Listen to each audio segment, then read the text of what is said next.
to speak on that.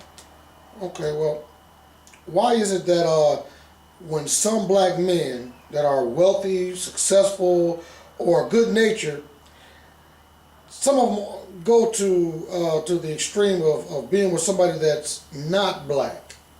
What is your take on that? Well, a lot of times in the beginning stages of a black man's life, before becoming successful, most of us, from what we know of, have come from not so much only poor, but most black men in this country were not raised with a lot. And this is not a sad story. This is not some sob story that I'm trying to vindicate the black man from anything, but it just is a fact that most black men and black women have usually come from not so well-to-do environments. And as you pass up the different stages of life and success, you tend to espouse or couple with those who are in that same environment that have advanced to those same levels. So it just so happens that statistically, other cultures of women, not only quantity-wise, there's more of them in those successful positions than black women, but also they get there at a faster rate. So as a black man, there's not a large number of us that are in that upper middle class that are making the huge amounts of money, but when we get to that level, we usually couple with those who are in that same bracket, which unfortunately for black women are more of other cultures being in that same bracket than they are. Okay. Now, when you take a look at this book, you take a good look at this book, this can be perceived as very inflammatory and based on only white women.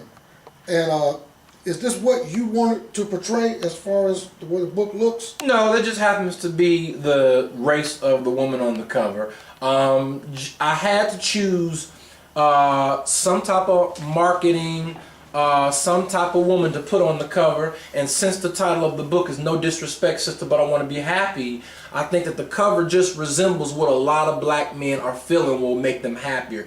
It doesn't necessarily have to be a white woman. It could be a Latino woman, it could be an Asian woman. I can't fit all those women on the cover, so I had to go with one woman, and I chose to be a white woman. It just represents the title. That's all it is a representation of the title. And I think that black man holding that black woman may not necessarily be what we want from birth, but when we get to a happy place, a lot of us can describe what that happy place is. And a lot of times when I interview black men, that happier home, that happier environment tends to be with a non-black woman. And so they get, from what I've been told and from what I've seen in my life, the most violent reaction usually comes from seeing a white woman. Asian women are of color. We all know that Latino women are of color, not only complexion-wise, but even culturally. Right. We all spawn from black, and so they take it a little bit better. When we marry, they tend to, at least from what I've seen, take it a little bit better when we marry somebody of color and have children. But when it comes to a white woman, something inside them, gets uneasy. And so I knew there would be a selling point, but it's not to ridicule, it's not to disrespect. It's just to show that a lot of times, white women, Asian women, a lot of times they just provide an easier tone, an easier environment for us to live in as much as we go through in society. They make it easier for us to come home sometimes. Right. Well, with that being said, what do you expect to accomplish with this book? Well, once you read the book, you realize that it's not a book about bashing. That's the first stereotype that the insecure people who don't read and judge things by cover, those category of people, men and women, can sometimes stereotype a book by its cover. But once you read my book, you realize that the book is actually meant to join black men and women together and have black women understand the reasons why many successful black men go outside of their race today, even though sometimes we don't want to, because I think for the most part black men we absolutely love black women. Their behavioral patterns, certain things that influence them that don't influence other cultures and dictate their ways and treating their men that might be conceived as negative. Sometimes we get upset about what our women, the psychological consequences that our women fall victim to we get upset about that. But I think we love black women, and I think what I want to accomplish is so many black women have a problem with this. So many black women have a problem with the athletes, the company owners, the politicians, the well-to-do black men that are statistically on the rise, that are constantly going out. They have a problem with that. And this book is meant to kind of bridge that gap and give them an understanding, not only from me. This is not just an opinionated book with me. I interviewed many black men, successful all the way to poor black men in this book. You'll see all kinds, a wide range of interviews, including black women, by the way. I just wanted to create an understanding so that the black men that are doing this as a last resort because they've given so much love to black women and haven't reciprocated it, I want them to understand why many of us do.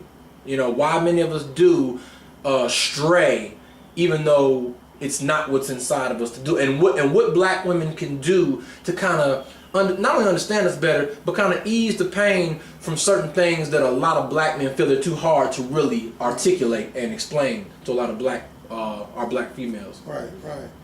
Do you think that hip hop has a negative influence on our ability to deal with our women? Very much so. I think there's good hip hop and I think there's bad hip hop. But for the most part, over the past 10 or 20 years, it seems to be going to a more destructive theme. And I think not only does that have a negative effect on our children, boys and girls included, but I think that it's had a negative impact on the psyche of even the women that are in their 30s and 40s, because a lot of us grew up on it. And some of us haven't gotten out of the glamorization of that type of lifestyle, of the negative aspects of what negative hip-hop represents. And so I think it has, in many ways, a lot of negative impacts on the relationships of black men and black women. Okay. Many people will say that black and white is just a color. Just a color of our skin. And how many people would you say that, well, as far as women, let me rephrase the question. How many people will you say that black and white is just a skin color? We might have to do that over again. I'll screw that up. Can you edit that? Well, Greg, many people will say that black and white is just a skin color and has nothing to do with the way women treat you. What do you say about those people?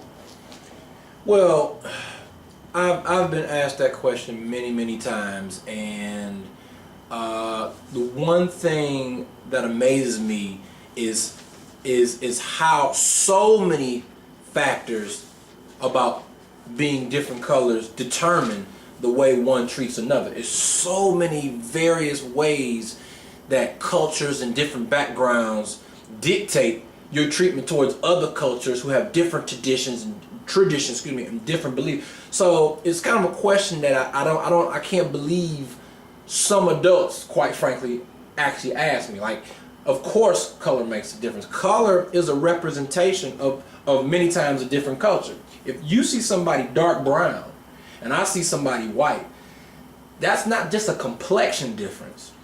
That represents where I'm probably from, and most likely because you're white, blue-eyed, blonde, that represents where you're probably from, which is a farther away land, which usually you come from a different culture, different background. I'm not Irish. Irish people do things, act different ways that people in Ireland did, and those same characteristics stay. So no matter what culture you're in, color is usually in complexion, usually for the most part, not all the time, but for the most part, complexion is a representation of the different cultures in the world.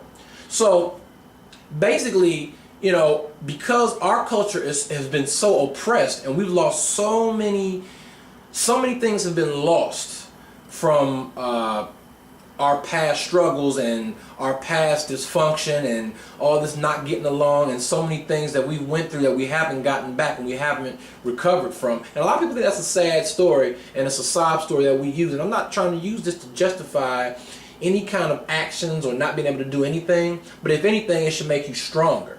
If I have an oppressive tie with you, if I'm a black man, you're a black woman, and we have a tie of oppression that goes back a long way, and we've struggled and we've made all kind of strides, and all kind of laws have been passed, and we've made all these different strides in life. If anything, that should bring us closer.